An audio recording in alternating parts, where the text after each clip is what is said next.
అయితే ఈరోజు మనం డివిజన్స్ 1 డిజిట్ నెంబర్ కానీ 2 డిజిట్ నెంబర్స్ తోటి ఎలా చేయాలి అనేది మనం ఈరోజు చెప్పుకుందాం. ఓకేనా? చూడండి, మరి అసలు డివిజన్ అంటే ఏంటి? డివిజన్ బాగా డివిజన్ అంటే ఏంటి? భాగాహారం. అంటే మనం ఎప్పుడైనా డివిజన్ ని రాసుకునేటప్పుడు ఫస్ట్ ఇట్లా 2 డివైడెడ్ బై 3 అని ఉంటుంది. ఓకేనా? 2 డివైడెడ్ బై 3 అని ఉన్నప్పుడు దీన్ని ఏ విధంగా రాస్తాం? మరి 2/3 అని రాస్తాం. ఓకేనా? అయితే 2 అంటే ఇక్కడ ఏంటి? దీన్ని లవం అంటాం. ఓకే, 3 ని ఏమంటామంటే హారం అని అంటాం. ఓకేనా?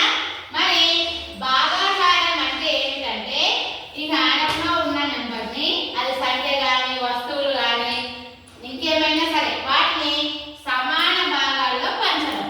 ఓకే, భాగాహారం అంటే హారాన్ని సమాన భాగాలుగా పంచడం. దీన్ని మనము భాగాహారం అని అంటాం. ఇంగ్లీష్ లో ఏమంటాం? మరి డివిజన్ అంటాం. మరి దీని గుర్తును డివైడెడ్ బై అంటాం. ఏమంటాం? దీన్ని డివైడెడ్ బై అని అంటాం అన్నమాట. మరి ఇప్పుడు దీనిపైన మనం చిన్న చిన్న లెక్కలు అంటే సింగిల్ డిజిట్ నెంబర్స్ ని మనం ఈ రోజు చెప్పుకుందామండి. ఓకేనా? ఇక్కడ చూడండి, మరి సింగిల్ డిజిట్ నెంబర్స్ వచ్చేసి ఇక్కడ చూడండి. మీకు తెలిసిన ఏదైనా సింగిల్ డిజిట్ నెంబర్ చెప్పండి. 5 ని మరి ఇంకో సింగిల్ డిజిట్ నెంబర్ అంటే సమాన భాగాలుగా పంచాలి కాబట్టి ఇంకొక నెంబర్ ఏదైనా సింగిల్ నెంబర్ చెప్పండి. 9. మరి ఇక్కడ చూడండి, 5 ఉంది, 9 ఉంది. ఇక్కడ 9 వస్తువులు కావచ్చు, 9 చాక్లెట్స్ కావచ్చు, 9 బిస్కెట్స్ కావచ్చు, ఏవైనా సరే 9 ఫ్రూట్స్ కావచ్చు. మరి వీటిని మనం సమాన భాగాలుగా అంటే 5 మెంబర్స్ ఎట్లా పంచాలి? మరి సమానంగా పంచాలి. ఆ విధంగా పంచినప్పుడు 9 ఏమున్నాయి? ఇప్పుడు మనకి 9 స్టిక్స్ లాగా ఉన్నాయి అనుకోండి, ఈ విధంగా ఉంటాయి. ఓకేనా? 3 4 5 6 7 8 9.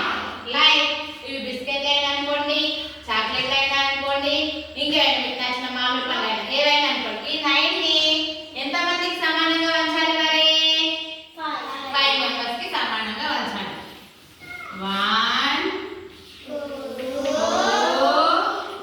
3 4 5. ఓకేనా? మరి ఫస్ట్ ఇక్కడ ఉంది ఒకటి, ఓకే, ఇక్కడ ఉంది ఇక్కడ చివరికి నెక్స్ట్ ఇది అంటే అందరికి సమానంగా పంచాలి కదా. ఫస్ట్ 1 1 వచ్చినాకనే 1 1 ఇచ్చేది. 5 మెంబర్స్ కి 1 1 వచ్చింది కదా. 1 1 1 1. ఓకే, మరి నెక్స్ట్ మన ఎన్ని మిగిలిన మనకి 1 2 3 4. మరి 4 ఉన్నాయి. 5 మెంబర్స్ కి ఏడానికి వస్తుందా? వస్తుందా? రాదు. అంటే ఆ 4 అనేది మనకు శేషం లాగానే మిగులుతుంది అన్నమాట. ఓకేనా? దీన్ని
నెంబర్ తోటి ఏ విధంగా చేయాలో మళ్ళీ ఒకసారి చెప్పుకుందాం. ఓకేనా? ఏదైనా మీకు తెలిసిన 2 డిజిట్ నెంబర్ చెప్పండి.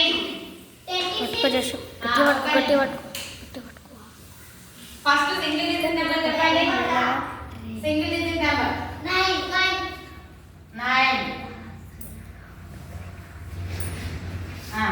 2. ఏదైనా 2 డిజిట్ నెంబర్ చెప్పండి. 2 డిజిట్ నెంబర్ 45.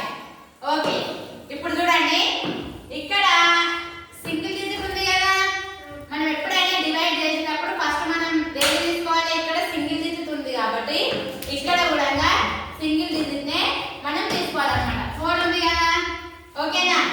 మరి 2 టేబుల్ 4 ఎన్ని టైమ్స్ గా వస్తుంది? 2 2 ద 4.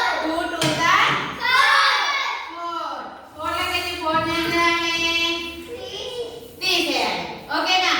నెక్స్ట్ మీ 5 ఉంది కదా, దీన్ని కిందికి ఇదే విధంగా డ్రాప్ చేసుకోవాలి, అంటే దించుకోవాలన్నమాట. ఓకేనా? మళ్ళీ 2 టేబుల్ 5 ఎన్ని టైమ్స్ పోతుంది? పోతుందా? మరి ఏం తీసుకోవాలి? 2 1 the 2 0 0, 2 1 the 2, 2 2 the 4, 2 3 the 6, 2 4 the 8, 2 5 the 10, 2 6 the 12. అంటే ఏమైనా కథాలి కావాలి. 2 6 అంటే 5 ఉంది కదా, 5 మరి 0 తీసుకోవాలా, 2 తీసుకోవాలా, 4 తీసుకోవాలా? నియర్ బై ఏముంది? అంటే 5 కన్నా కొంచెం తక్కువ. 2 2 ద 4 అంటే 2 ఉంది కదా, 2 2 ద 4. 5 లా 4 పోతే ఎంత? 1. మనం ఇంతకుముందు చెప్పుకున్న రూల్ ప్రకారం మనం చేసిన లెక్క కరెక్టా తప్పా అని చూసుకోవాలంటే ఇప్పుడు 2 ఇంటూ 22, 2 ఇంటూ 22 ఇంటూ 2 ఎంత వచ్చింది? 2 2 ద 2 2 ద 4, 44. మనకు వచ్చిన శేషాన్ని ఏం చేయాలి? అడిషన్ చేయాలి. ఓకేనా? 44 ప్లస్ 1 ఎంత? 45 వచ్చిందా? కాబట్టి మనం చేసిన డివిజన్ ప్రాబ్లం ఇస్ రైట్. ఓకేనా? అదే విధంగా ఇంకొకటి సింగిల్ డిజిట్ తోటి 3 డిజిట్స్ నెంబర్ ఏ విధంగా చేయాలి? ఏదైనా సింగిల్ డిజిట్ నెంబర్ చెప్పండి. 9. ఓకే, 3